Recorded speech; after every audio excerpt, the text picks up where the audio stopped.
is now my privilege to introduce our keynote speaker.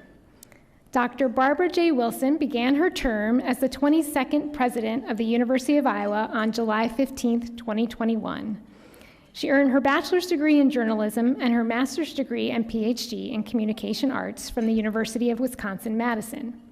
She came to Iowa most recently having served as the executive vice president and vice president for academic affairs of the University of Illinois System, where she was also a member of the Illinois faculty at Urbana-Champaign for 21 years. President Wilson's research focuses on the social and psychological effects of the media, particularly on youth. She is co-author or co-editor of 4 books and over 80 research articles, book chapters, and technical reports. She's a native of Appleton, Wisconsin, and her spouse, John Lammers, who is also with us tonight, is a retired professor of communication, and they have 2 grown daughters. Before I have President Wilson come up here, I'd like to say that I've just been so impressed with how she has really hit the ground running and has gotten so engaged in our community from day one. For example, we asked her to be tri-chair of the Better Together 2030 initiative. I think it was her first week of work, and she readily said yes. I'm not sure if she knew what she was getting herself into, but man, are we grateful she said yes, because I can't tell you how grateful we are to have her engagement, her insights, and her leadership in this community. Please welcome to the stage President Barbara Wilson.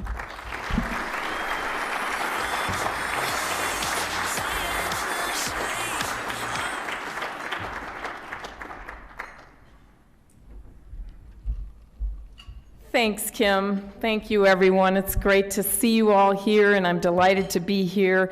I hate it when pictures go up like that of me because I think, do I look older now than I did when that picture was taken? Or is that, and I think, no, I'm good. It's been 7 months and I'm not that much older.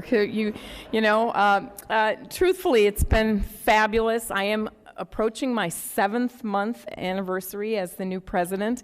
So some days I say to my husband, it feels like we've been here for 5 years, and then other days it feels like it's only been a week. So it depends on the particular day and the issues that we're dealing with. I am so excited to be here. We've crossed the Mississippi. We've come from one I-state to another, but it's been a great move, and I want to thank all of you for welcoming us so energetically and so enthusiastically. I feel like we've come to the right place at the right time. As Kim mentioned, we were both at Illinois for 21 years, and I have lots of observations about the differences between Iowa and Illinois, but let's just say people don't usually talk about Illinois nice, okay? They just don't. So I am thrilled to be here, and we've had such encouraging and wonderful conversations. So I'm going to talk a little bit today this evening about where we're headed as a university, and the reason I want to do that with you is because I feel like all of the things we just heard about with this business community, all the things you care about are connected dramatically and intimately to the University of Iowa, and I hope you feel that way. So I want to give you a sense of where we're headed. I can't give you a preview to our strategic plan, which we're in the process of finalizing, but I can give you hints around the edges of where we're going, what we're thinking about, and how we want to engage in this wonderful community. But before I do that, let me just stop and say that I meet with many students over the course of the last few weeks. In fact, we had about 20 students over for dinner last night. And every single time I ask the question, why did you come to Iowa? Why are you here at Iowa? And many of them are from Illinois, by the way, you probably know that. And what I often hear is, I came here and I walked around the campus and I walked around Iowa City and I just felt like this was the place I wanted to be. So I share that with you because I really want to encourage you to think about us working as a collective. We need you. I think you have recognized you need us, and the stronger we work together, the more we're going to create that talent, attract that talent, and keep them here in the state of Iowa. That's what we're all about, and we welcome all the different opportunities that we can engage in to do that together. So I'm going to go on a little brag fest and get that picture off of there. Oh, I've gone in the wrong direction. You don't want to go there. There we go.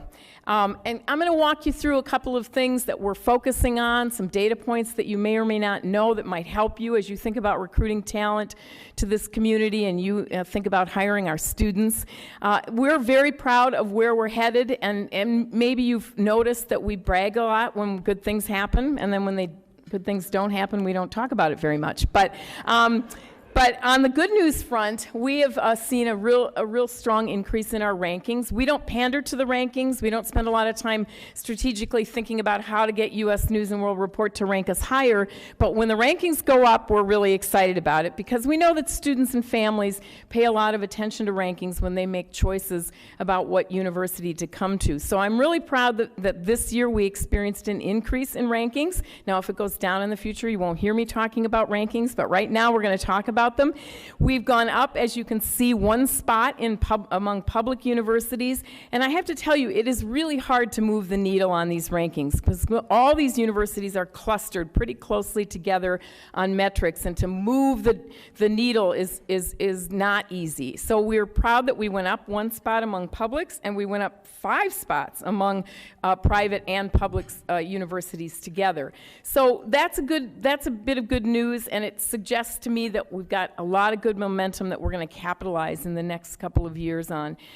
Why did we go up? Well, some of the metrics are really important ones that we would be focusing on anyway, like first-year retention. Are we keeping students at the university? If they come in the first year as freshmen or whatever year they are, do we keep them into the second year? And as it turns out, if you keep students the first 2 years, you have a much higher possibility of getting them to graduation, which is what we all want, right? So first-year retention is one of those metrics. Graduation rates for Pell students. Pell students are students who have financial need and they are awarded Pell Grants at the federal level. That's another thing that's measured by the U.S. News and World Report. And of course, what we really like is when they measure things that we're really good at, like the number of small classes that we offer at the university compared to our peers. So this is some good news. Even more exciting for me is that we've cracked the top 10 on 2 rankings this year. First one is writing across the disciplines. Actually, I think we were top 10 for 2 years in a row, but the important thing about this ranking is it's a sense of how important is writing across the disciplines. And why I'm so excited about this is look at our competition. In the top 10 are, institutions like Harvard and Stanford and Duke and, just those kind of places, and the University of Iowa. We are the only public in the top 10 amongst these Ivy League schools. And that's something to be really proud of. It doesn't mean that everyone's going to become a novelist. You can clap. Yes, let's clap. Thank you. Here's my architects working on a writing building right near but that's okay. I know we care about writing regardless of whether it's related to our architectural projects. But the thing is, what we tell students, and we have a writing center in the Tippie College of Business, we have a writing center in engineering, we have a writing center in class. What we tell students over and over again is writing and communication skills are your path to leadership, no matter what your discipline is. So this doesn't mean everybody wants to become a novelist or a poet. It means that we're teaching students, unlike any other public institution in the country, we're teaching students how to think critically and how to express themselves both in writing and in oral communication. I'm really proud of that, and I hope you are too. It is a very big brag point for us, and it means, go ahead and clap again. Yes, we're all very proud of that. I can see some of you want to clap, so I'm going to encourage it when I see it. Another really important ranking, that the first time ever U.S. News decided to rank undergraduate nursing programs, and we cracked the top 10 for that new ranking as well. So in the top 10 for nursing, for the BS and degree. And again, really tough competition there. Now we got to find ways to open up more slots in our College of Nursing, but we're going to work on that because we know we're going to get much more attention there. So those are some really important kind of brag points that I want you to know about, but there are a lot of amazing programs at Iowa, and I just asked our team to pull together some just examples of how many of our programs are in the top 10 across the university. These are all national rankings. I mean, we're the #1 program in physician assistants. That's amazing. But look at this. We've got audiology, we have social psychology, we've got printmaking. So it's not just STEM, it's not just medical. We've got top-ranked programs across our disciplines. And frankly, that was one of the things that really attracted me to this position. I came from an institution that was a little more lopsided. It had very strong programs in certain areas, but other areas were sort of riding on the coattails of those strong programs. And the beauty about Iowa is that we are strong across disciplines. We're strong in the arts, we're strong in the humanities, we're strong in medical areas, and of course in engineering and business as well. So this just gives you a sense of the top 10 programs. We could, if I dipped down to 15, we'd have a lot more in here. But the point is, we're attracting a lot of attention from students all over the country who are interested to come here to be part of top programs. Just last night at our dinner table, we had 2 dental students, D3 students, and they said, I didn't know this, but College of Dentistry actually offers 13 different sub-disciplines in dentistry. Did you even know there were 13 ways to specialize in dentistry? Anyway, I learned something every day from our students, but they said, we came here from different states because we have a top dental school here in certain programs. So you can go anywhere and see the excellence across our disciplines. All right, what else can we excite you about and brag about a little bit? One thing we're particularly interested in always is our external research funding, partly because it's a measure of excellence for a Research One institution to bring in research dollars, but also because all these dollars are coming into our community and they're pumping our economy. Every time we get a big grant from a federal agency or from a foundation, we're hiring more students, we're hiring more faculty, we're hiring staff, and we're feeding the economy through different kinds of innovative research. And you can just see some examples here. NASA, we're one of the biggest places, biggest universities for NASA funding, and our space physics program is, of course, world-renowned, and we have a regular connection with NASA, bringing in big dollars from NASA. But of course, because of this huge medical complex, we have a lot of NIH money that we bring into the community. Some of this is COVID-related, but it's also connected to cancer research and Alzheimer's and all kinds of other medical issues that we're working on every day, cochlear implants and other things that are some well-known issues and some less common diseases and treatments that we're working on. So research funding is on the rise. Some of it's related to COVID, but other of it's just related to our really busy faculty writing lots of research grants. And another thing I talk to a lot of people about is our impact around the state. And so many of you know I'm beginning to get more out into Iowa and visit with our legislative community outside of Iowa City. People warned me right from the beginning, get out of the bubble, get out of the Iowa City bubble, get around the state, let people know what this university is doing for the state. And that's an easy case to make, actually. Here's just some examples I share with our legislators. 8 out of 10 dentists in the state are trained by our dental school. So if you care about your teeth, you should care about the University of Iowa, right? Yeah, there you go. Okay, we could clap about that. No, I'm kidding. Okay, all right, let's clap. Another really important statistic, 5 out of 10 physicians in the state are trained by the University of Iowa. 5 out of 10 pharmacists in the state are trained by us. Another really important statistic, we have something called the State Hygienic Lab, which has been very busy doing a lot of COVID testing, but they also do all screening for every newborn in this state to check for genetic illnesses and diseases for free, okay? People don't realize this, but we are making sure that our population is healthier right from the beginning, from the infancy period. And we also do testing for South Dakota, North Dakota, and Alaska, but we charge them for the testing, okay? So you can look around here, around this little map here. We're constantly trying to emphasize that we are a partner, we are making an impact on the state, we are doing things across the state, including now training K through 12 teachers on mental health issues and mental wellness wellness issues across the state. That's a critical need right now, and our College of Education is busy with a new center helping the state on that. With help from the state, we received funding from the governor to launch that effort. So a lot of work on business development, and I saw David here somewhere from JPEC. Where did he go? He was in here somewhere. There he is, right there. Working with startup companies, but look at how many employers have their employees coming to us and joining our online programs and learning more about how to make their businesses better, no matter where they're located. So our online MBA program is going like crazy right now. So I could go on and on, but just gives you a sense of our impact around the state. All right, what are we going to be focusing on the next couple of years? In addition to some more specific priorities, we have some very general priorities that I hope will make you feel good about where the University of Iowa is headed. One is we're going to be laser focused on increasing retention and graduation rates. Now, I would be lying if I said, we don't care about the rankings at all. We are excited to be highly ranked, and improving our retention and graduation rates will help our rankings, but it's the right thing to do, right? We have a moral obligation to get all students through as quickly as we can and get them a degree. And we have some work to do on that front, and I'll show you some data in a minute. We're also going to be working very carefully and very vigorously on keeping our talent here and attracting more talent on the faculty side. So for those of you who'd like to engage with our faculty in whatever capacity you do that, we want more of them. We want to keep the ones we have here, and we want to continue to grow our faculty.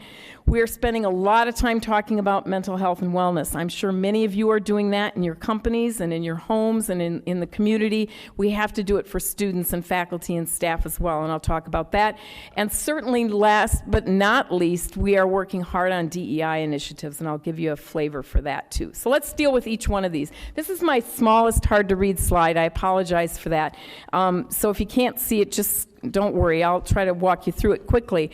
But this gives you a sense of what our competition is all about. And if you're not competitive in this field, you're going to get passed behind. So we look at what is our retention and graduation rates relative to our peers. And these are our peer group comparisons set by us in consultation with the Board of Regents. And you can see, if you can't see, I'll tell you, it's UCLA, Michigan, UNC, Texas, Wisconsin, where I got all of my degrees, so I'm a little competitive there. I'd like to beat them.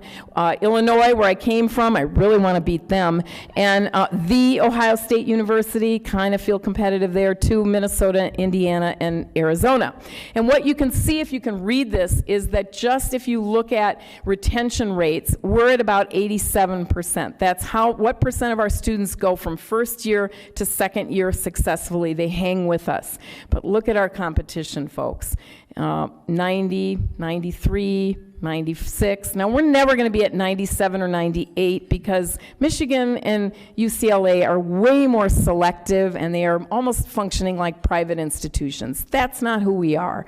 But we should look more like Illinois and Wisconsin, frankly, and that means getting our retention rates up over 90%. It's going to take us a lot of work to do that, but we're very focused on it, and it will help us, and it will be the right thing to do for our students. The other thing I wanted to point out is that we look really good on class size. So we're one of the top ranked in terms of having smaller classes compared to some of these big universities, and we don't have as many big classes. So if you think we're all about big lectures, it's not true. And in fact, one of the things our students tell us is, you're big, but you're small. And that, to me, is our secret sauce compared to some of these other institutions. You're big, you give lots of opportunities, I can major in lots of things, but when I come to this campus, it feels like a small community. And I'm just telling you, I don't hear that about The Ohio State University, okay? So we're thinking about what's our competitive edge all the time. So we'll be working on that. Oh, before I go on, let me tell you, we're also looking at graduation rates, and we're a little behind there, but that makes sense because retention rates feed into graduation rates. All right, what are we doing on this front besides worrying about it? Well, we're actually investing money in it and trying to boost our retention and graduation rates. Couple of things. Many of you have heard about our P3 utility partnership here, and we're investing that money every year that we have off of that great partnership in new ideas and new programs. We're using some of it to boost retention and graduation rates. One of the things I'm really excited about is we just piloted something called the First Gen Hawks program. It turns out that 1 out of 5 of our students is first in family to go to college. 1 out of 5. So we have a huge commitment for those students who do not have a mentor at home or in their family that can tell them, if you're not doing very well, go see your professor during office hours. That just seems like such a simple kind of recommendation, but if you don't have anyone else in your family who went to college, you're not going to get that kind of mentoring. So we piloted a new program with 61 students. We wrapped peer mentoring around them. We gave them coaches. We put them in particular sections of tough courses to ensure that they would succeed. And in 1 year, we raised the retention rate to 92% for this small pilot group of students. That's better than our average. Yeah. So when I say we want to boost it, we know how to do it. Now, this program is labor and fiscally intensive, so we're going to have to raise money to do it, but we already know a lot of our donors and our friends care a lot about first-gen students, and I hope you do too. So this is something we'll be working on. We've also asked the state for some money to help us with student success, so stay tuned. We're hopeful about that. We're hearing good things out of Des Moines, but you never know until you really know. So anyway, okay, so that's what we're going to be doing there. We're also spending a lot of time talking about retaining and recruiting faculty. And again, our talent, we have to be a talent magnet for the best out there. So we're working on a couple of new programs. We launched something called the Transformational Faculty Hiring Program, which I'll just talk about briefly, and we're doing a couple of other programs as well in an effort to keep the best here and to attract, to just ruthlessly steal faculty from other universities is basically what we'll be doing. And we're asking for some help from the state with that as well. So let me give you a sense of why it's so important to have talent. Here's just an example. I'm hoping you know some of these people, and if you don't, you should pay attention to them. If they're your neighbors, be nice to them. We want to keep them here, okay? But just recently, the AAAS announced its awards. This is a national award. It's very competitive. You have to go through a lot of process to nominate people, and not very many are awarded this. And this year, 7 Iowa faculty were named AAAS Fellows. It's the largest professional association of its kind, and you can see they come from all different disciplines, these folks. And I'm telling you, the minute they become a AAAS fellow, guess what happens?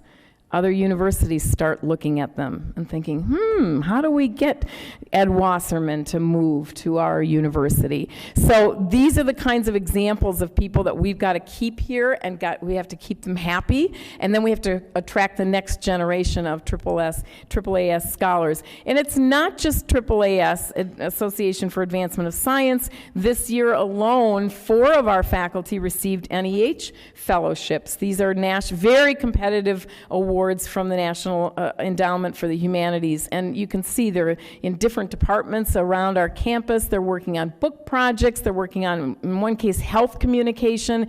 It's just amazing what these faculty are doing. Again, if they're your neighbors, be nice to them. We got to keep them here in Iowa, but it's an example of how important our talent is. So what are we going to do to attract more of these people? Well, we launched something called the Transformational Faculty Hiring Program just about a week or 2 ago, and I call it the Ted Abel effect. I don't know if any of you know Ted Abel, but he is an amazing faculty member at Iowa. We poached him from Penn a couple of years ago. Literally, how do you steal someone from a private institution? It's not easy. But what you have to do is convince them that they can come to Iowa, do great things, be surrounded by smart people, live in a community with fabulous restaurants, no commute time, And we're going to give you some goodies so that you don't have to start your lab all over again. We're going to give you startup funds. We're going to help support your postdocs and your graduate students. So we recruited Ted 2016 or thereabouts. He's helped us with founding the Iowa Neuroscience Institute, which is a fabulous institute that now has 120 faculty from across disciplines connected to this institute, studying the brain and how it intersects with depression and anxiety, and also looking at the brain and Alzheimer's and dementia. So these are going to be world-amazing contributions to neuroscience. And Ted, who is the humblest guy you'll ever meet, has helped us recruit 20 new faculty from around the country. He's helped increase our research funding, and he's also launched an undergraduate major in neuroscience. So this is the kind of thing we want to, yeah, exactly. So if you know Ted, pat him on the back, buy him a cup of coffee, tell him he has to stay in Iowa, but this is our goal, is to hire 3 to 4 of these faculty every year for the next few years, because they are game changers. They're people that are already doing great things around the country. We get them to Iowa and they'll do even greater things. So talent magnet. Okay, mental health and wellness.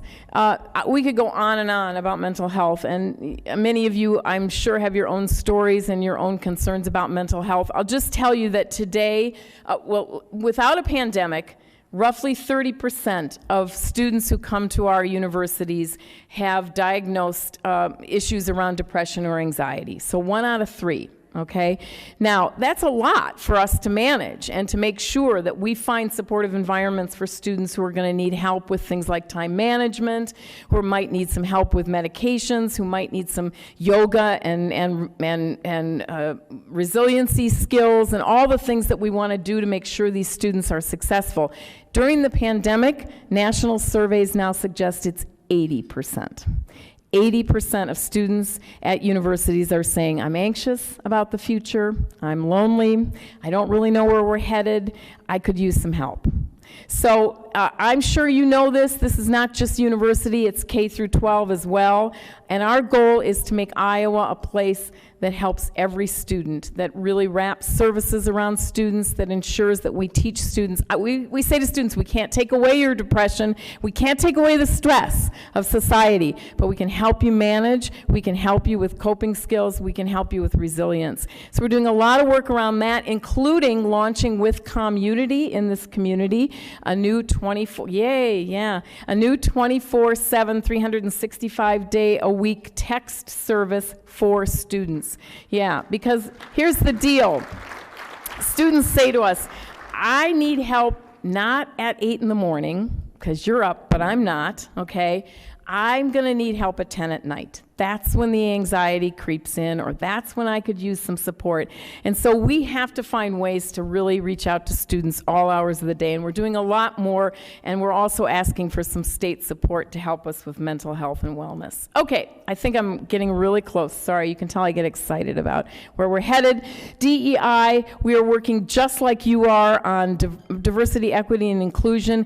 The way that I really think about this is, how do we bring students from all across the world, but certainly across the country, into this place called Iowa City, University of Iowa, Coralville, North Liberty, and how do we help them belong? How do we give them a sense of belonging? And it's not just race and ethnicity, it's rural versus urban, it's international students, it's students with disabilities, it's students who are coming from other countries. So we really think about diversity as a multi-layered kind of set of issues that students come to us with, and we want to make sure everybody feels connected as quickly as possible. So we're working on a lot of activities here. We have a new 4-day program. We bring students from underrepresented groups in early so that they're not moving in the same day as everybody else, and they can get acclimated to campus.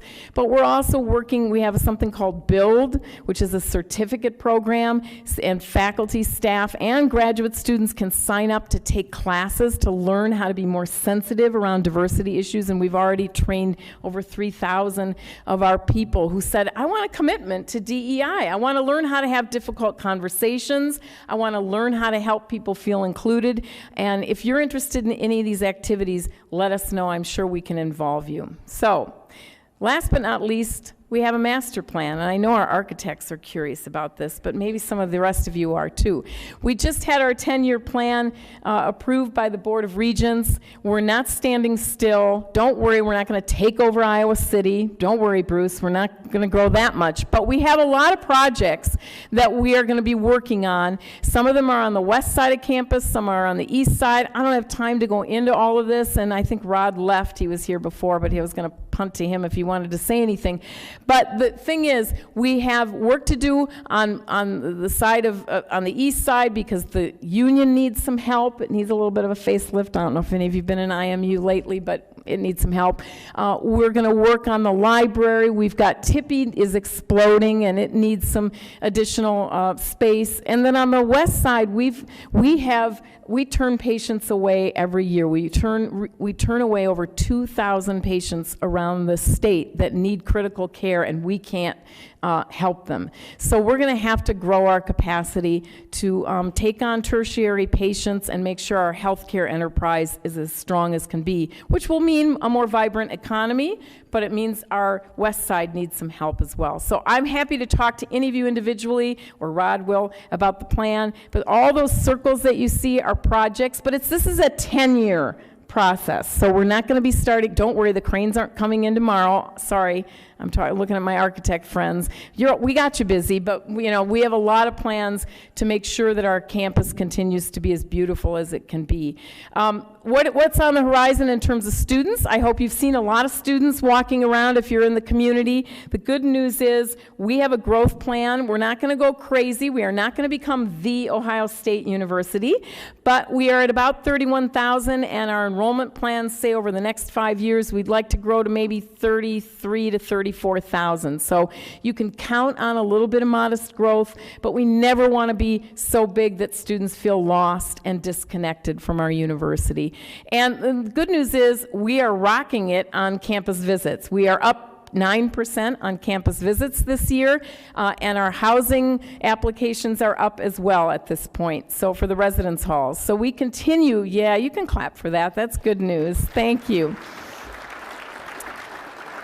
I think being open during the pandemic, although I know it's been a little controversial, but it's been helpful for a lot of our students and families who are really eager to be back on ground in face-to-face residential learning. So we're excited about growth. So that's what our success looks like: talent magnet, increased success of students, boosting mental health and wellness, enhancing diversity, equity, and inclusion. And I have to show you my last slide.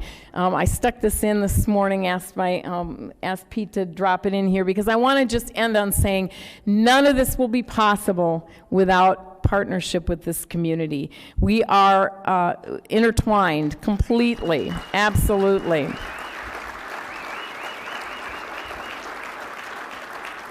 And what I would say is, as our destiny goes, so does this community, and vice versa. And I want to just end on this brief story.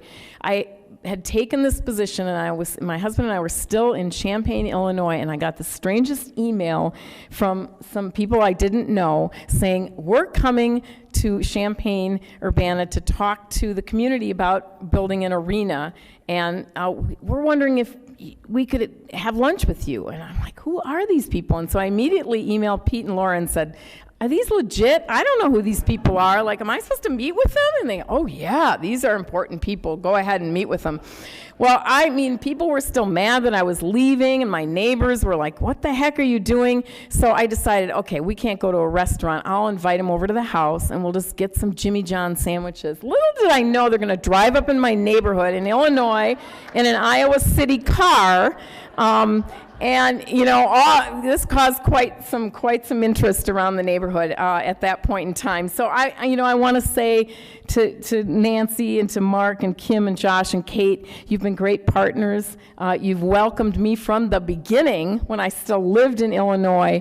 Our commitment is to to this community. We want to be great partners. We want to be at every table as we think about how we grow this place, improve the lives of all of our citizens, and make possible this is the place where people will stay, or they'll leave and then come back, right? I'm sitting with two of our alums who said, we went to DC, and now we're back here because we want to start a business here. That's what we're looking for. So let's work together to make this the greatest small, large, big, tiny Hawkeye community that could ever exist. Thank you very much.